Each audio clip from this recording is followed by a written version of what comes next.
बारी हमारे segment mind matters की, जिसमें उफैरा फैज और वकार अहमद मलिक आज बात कर रहे हैं टीनेजर में एंगर इश्यूज को लेके। So over to you guys. So much Amla and Imran.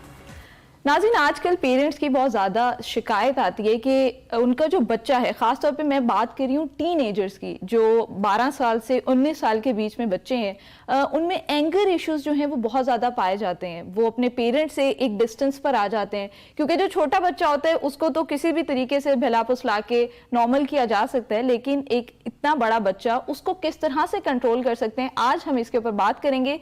वकार साहब, गुस्सा जो है वो बेसिकली एक इमोशन का नाम है, और गुस्से में हम अपनी जो नेगेटिव फीलिंग्स होती हैं उसको एक्सप्रेस करते हैं, लेकिन हर वक्त गुस्से में रहना और खास तौर पे इस एज में, क्या ये नॉर्मल है? आपने कहा ना कि वो छोटे बच्चों को तो बहला फुसला के वो ठीक किया जा सकता है, बहला फुसला के और लगा के। अब टीन एज में थोड़ा सा लगाने का भी मसला हो जाता है कि आप इनको लगाएंगे तो ये सीधे हो जाएंगे।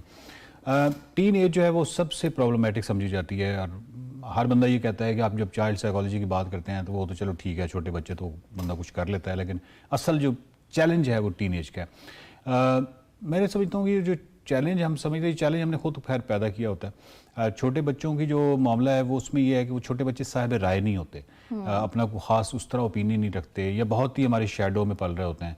तो हमारे लिए हमेशा प्रॉब्लम होता है जब भी कोई साहिब राय हमारे सामने आ जाए, या जिसकी अपनी कोई विल हो, या जिसकी अपनी कोई राय हो, तो वो हमें, चाहे वो कोई भी हो, वो बीवी की शक्ल में हो, या शोहर की शक्ल में हो, या बच्चों की शक्ल में हो, तो वो हमें अच्छा नहीं लगता। ओपिनियंस बहुत अच्छी लगती है। दूसरा ये है कि जब भी आप देखें कि जो छोटे बच्चे होते हैं वो आपके पास टीन एज तक पहुंचने से पहले थाउजेंड्स ऑफ टाइम उन्होंने आपके पास अप्रोच किया कोई स्टोरी सुनाने के लिए।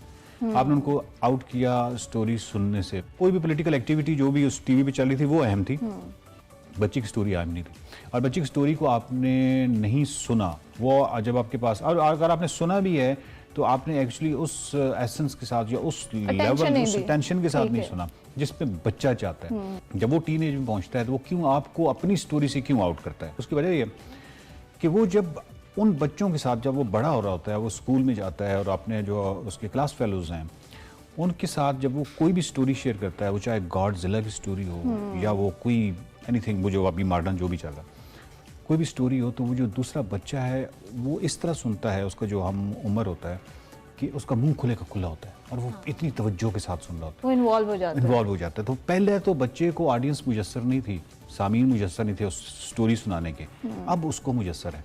तो यहाँ पे जो रिलेशनशिप पैदा हो जाता है उसके वालिदैन का, बच्चे के वालिदैन का और बच्चे के दोस्तों का, उसके बारे में अमूमन कहा जाता है कि बच्चे के दोस्त उसका मेका होते हैं और वालिदैन ससुराल बन जाते हैं।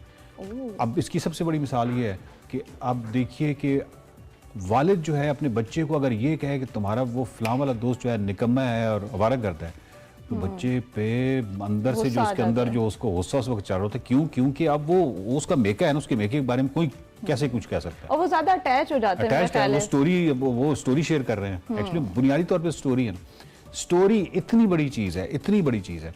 तो जब आपने थाउजेंड्स ऑफ टाइम उसको अपनी स्टोरी से आउट किया है, वो स्टोरी सुनाने के लिए आया, आपने नहीं सुना, जिस कन्विक्शन, जिस सतह पे आपको सुनना चाहिए था, पूरा ड्रामा करके उसकी बिल्कुल उसकी सतह पे जाके, उसका तो तसव्वुर ही महाल है, आपने तो वैसे ही नहीं सुना।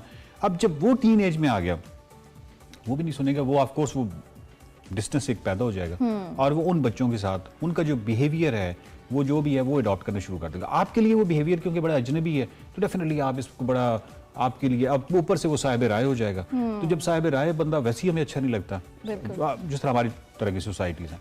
और दूसरा जो है कि वो अब उसको वो पूरी सोशल सपोर्ट हासिल है इन द शेप ऑफ वो जो उसके दोस्त हैं। ठीक है, तो प्रॉब्लम। अच्छा वकार साहब, इसमें एक चीज़ ये भी है कि हम अक्सर पेरेंट्स को सुनते हैं और वो कहते हैं कि अचानक से हमारे बच्चे के अंदर जो चेंजेस आई हैं, उसका बिहेवियर जो है वो रूड हो गया है और वो स्टबर्न हो गया बहुत ज़्यादा, और चिड़चिड़ापन उसमें रहता है हर वक्त। लेकिन आप वाली बात है कि उसमें ये चीज़ें काफ़ी अरसे से चल रही होती हैं। एक तो वो 10 साल से वो जो भी मामला है वो चल रहा है, प्लस ये है कि डेकेड वाइज अगर तकसीम किया जाए इंसानी ज़िंदगी को, तो मेरे ख्याल है कि जो सबसे चैलेंजिंग डेकेड है, या चैलेंजिंग जो दहाई है, वो टीन है।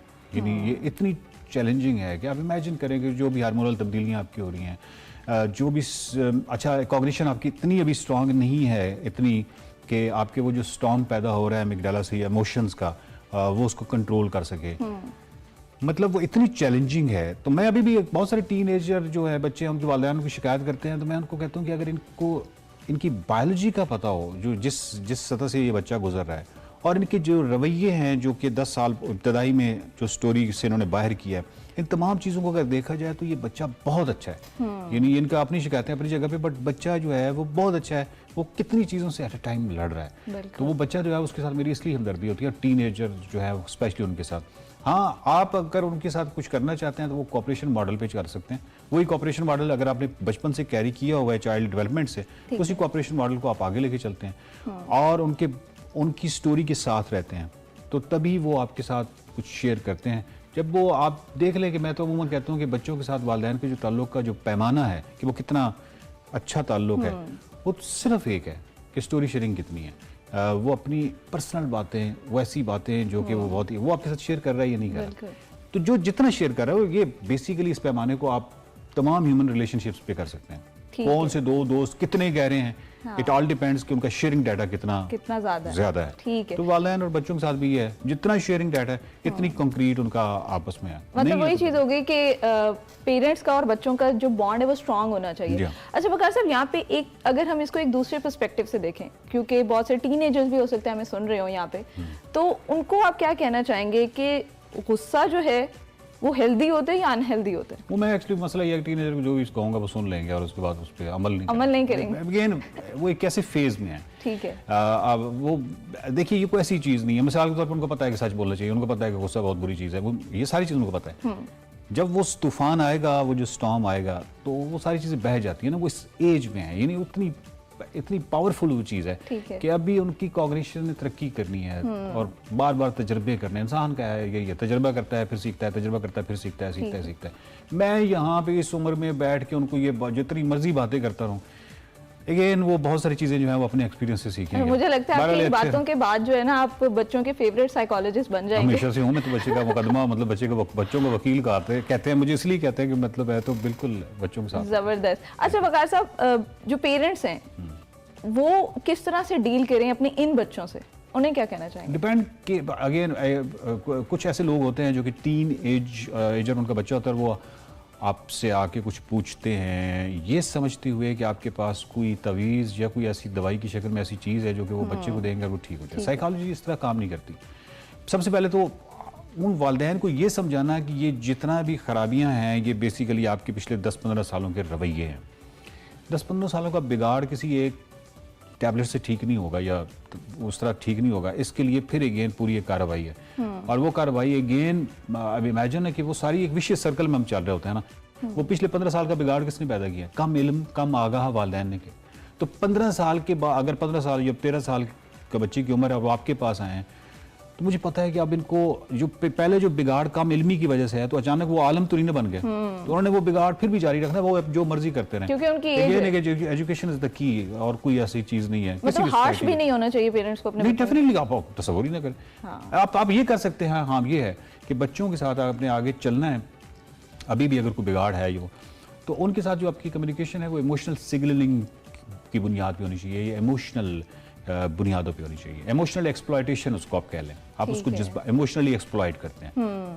दलाइल जो हैं वो बहुत खूबसूरत चीज़ है, लेकिन वो मेरे जैसे बंदे की ज़िंदगी में बहुत अच्छे है, क्योंकि मेरा वो खाना जो कि इंसानी दिमाग का वो खाना जो कि दलाइल को बहुत बखूबी समझता है और अप्रिशिएट करता है, वो अभी उनका इतना तरक्की याफ्ता नहीं है। थैंक यू सो मच वकार साहब।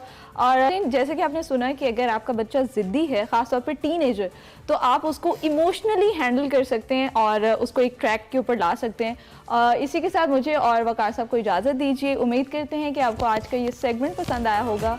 देखते रहिए माइंड मैटर्स।